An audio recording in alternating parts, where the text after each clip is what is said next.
నమ్మి ఓట్లేశారు. నేను గాని పవన్ కళ్యాణ్ గారు. ఈరోజు రాష్ట్రంలో మీరు గుర్తుపెట్టుకోవాలి, ఇంకో పక్క బీజేపీ నరేంద్ర మోడీ గారు. ఈ ముగ్గురం కూడా ఒకటే ఆలోచిస్తున్నాం.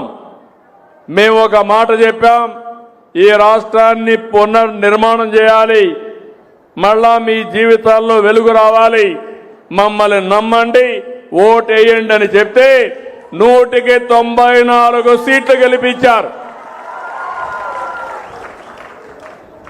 విజయనగరం జిల్లా 11కు 11 గెలిపించారు. శ్రీకాకుళం జిల్లాలు స్వీప్ చేశాయి. ఆ రోజు పరిస్థితి చాలా అధ్వానమైన పరిస్థితి. ఇప్పుడు మీరు ఫ్రీగా చప్పట్లు కొడుతున్నారు.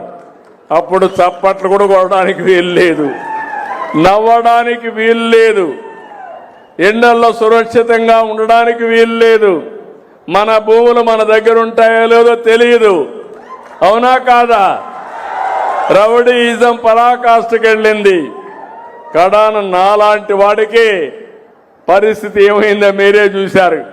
ఒకరోజు సాయంత్రం వచ్చి నన్నే తీసుకు జైల్లో పెట్టే పరిస్థితికి వచ్చారంటే ఇంకా మీరు ఒక లెక్క అని అడుగుతున్నా. అయితే నేను కుంగిపోలేదు. 45 సంవత్సరాలుగా రేపు 28కి 50 సంవత్సరాలు మొట్టమొదటిసారిగా ఎమ్మెల్యే అయ్యి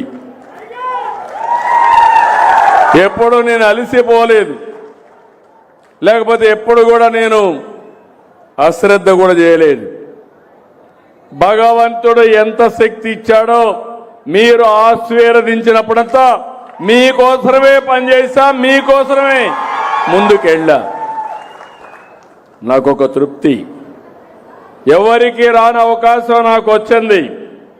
ఇప్పుడు కూడా పవన్ కళ్యాణ్ కూడా ఈ రాష్ట్రాన్ని బాగు చేయాలని పూర్తిగా అండగా నిలబడ్డాడు. ఇంకో పక్క కేంద్రం వెంటిలేటర్ పై నుండి ఆర్థిక వ్యవస్థకి ఒక చేయూతనిచ్చారు. ఇవన్నీ కూడా ఎందుకు వచ్చాయని మీరు ఆలోచిస్తే 2024లో మీరు తీసుకున్న ప్రధాన నిర్ణయం ఎన్డీఏని గెలిపించాలి అనుకున్నారు, గెలిపించారు. ఢిల్లీలో మన పరపతి పెరిగింది, కేంద్రం కూడా సహకరించింది. ఈరోజు సూపర్ 6, ఈరోజు మీరు ఒకసారి చూస్తే సూపర్ 6ని సూపర్ హిట్ చేశాం. నేను 4000, 6000, 10,000, 15,000 రూపాయలు పింఛన్లు ఇచ్చే ఏకైక రాష్ట్రం భారతదేశంలో ఆంధ్రప్రదేశ్ ఒకటే. 62,76,322 మందికి ఇస్తున్నాం.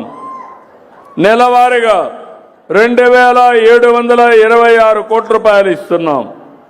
మీ విజయనగరంలో 2,72,000 మందికి, చీపరపల్లిలో